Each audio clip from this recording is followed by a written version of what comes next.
Saviez-vous que le dessin de votre ligne de sourcils peut vous rajeunir de 5 à 10 ans? Mon nom est Annie, maquilleuse professionnelle pour Pure Couleur et aujourd'hui, je vais vous parler de la ligne maîtresse du visage qui est la ligne de vos sourcils. Ce que je veux vous partager, c'est le secret des maquilleuses professionnelles en lien avec l'importance de la ligne du sourcil qu'on appelle aussi la ligne maîtresse du visage. Donc ici, on voit un côté jeune et un côté plus mature du visage. Puis c'est pour vous montrer comment notre visage est fait de lignes. Ce qu'on remarque le plus, c'est les lignes qui sont descendantes. On a au niveau de entre les sourcils, on a la ride du lion qui se retrouve là quand on force au niveau du sourcil qui va apparaître au centre. On a le creux de l'orbiculaire de l'œil qui va faire notre effet cerné. Il y a aussi le sillon nasogénien, donc c'est la partie ici qui va créer un effet descendant. Donc, c'est des lignes principales qui créent là, cet effet de lourdeur là, au visage avec le temps, puis qui sont présentes quand on est plus jeune, mais qui sont juste moins affirmées. Les sourcils sont situés au sommet du visage.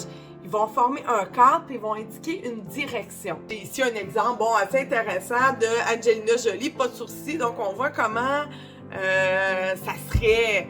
Donc, même si elle a des beaux yeux, ça ne va pas être mis en valeur si on n'a pas le cadre du sourcil pour créer de la direction.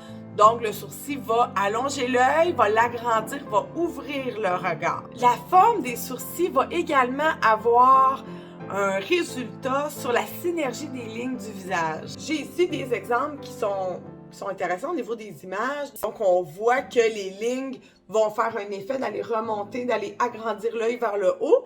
Et on n'a pas d'effet descendant à l'intérieur, c'est-à-dire que le sourcil va s'en venir assez droit, ce qui fait que ça va éviter d'aller rejoindre le coin de l'œil, ce qui est en fait le creux de notre orbiculaire.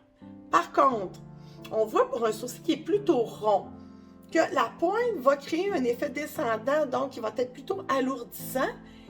Et si on a l'effet un peu plus lourd à l'interne, donc au niveau de la tête, donc ce qu'on va voir, c'est par exemple une épilation qui va faire un effet un peu plus d'une boule ou d'une rondeur, c'est que ça va aller peser sur l'intérieur de l'œil et ça va aller créer un effet plus cerné, donc un effet plus rond dans le cas qu'on a déjà l'œil rond. Puis si vous avez un œil qui est quand même en amande, ça ne va pas le mettre en valeur. Au contraire, ça va créer un poids vers l'intérieur, puis ça peut même créer un effet plutôt sévère si on met trop d'épaisseur vers l'intérieur. On a un avant-après super intéressant de client. Bon, on voit la deuxième photo, elle a des lunettes, mais même si on fait abstraction des lunettes, voyez-vous la différence, comment sa paupière tombante a l'air beaucoup moins lourde, puis on n'a pas l'emphase sur la paupière à cause que les sourcils vont vraiment aller créer cet effet-là qui est plus soutenant. C'est que la paupière tombante va avoir l'air plus lourde. On va vraiment sentir avec un sourcil qui est droit ou même un sourcil qui est descendant que, en fait, on va avoir une symétrie entre la forme de la paupière tombante et le sourcil.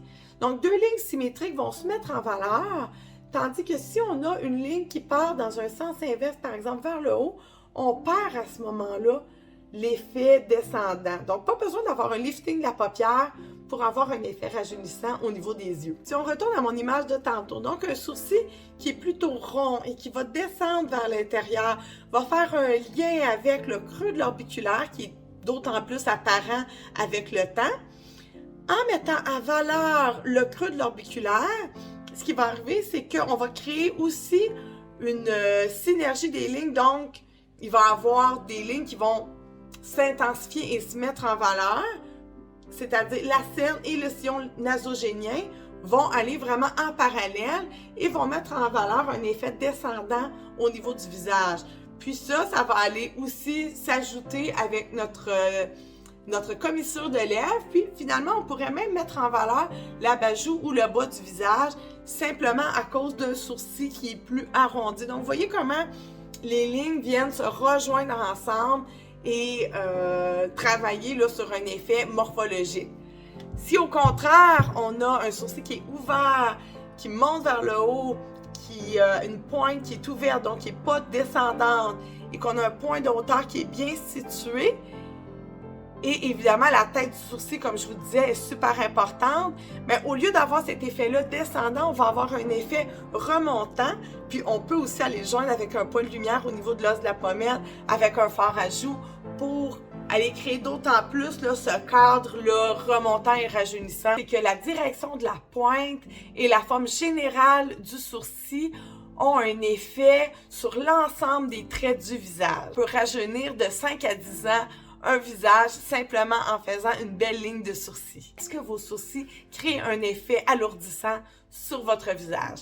Si vous voulez en savoir plus, vous pouvez venir nous voir en consultation maquillage permanent et on va simplement dessiner ensemble la ligne de sourcils idéale, puis on pourra vous expliquer en quoi ça va avoir une influence sur vos traits. Passez une bonne journée, à bientôt!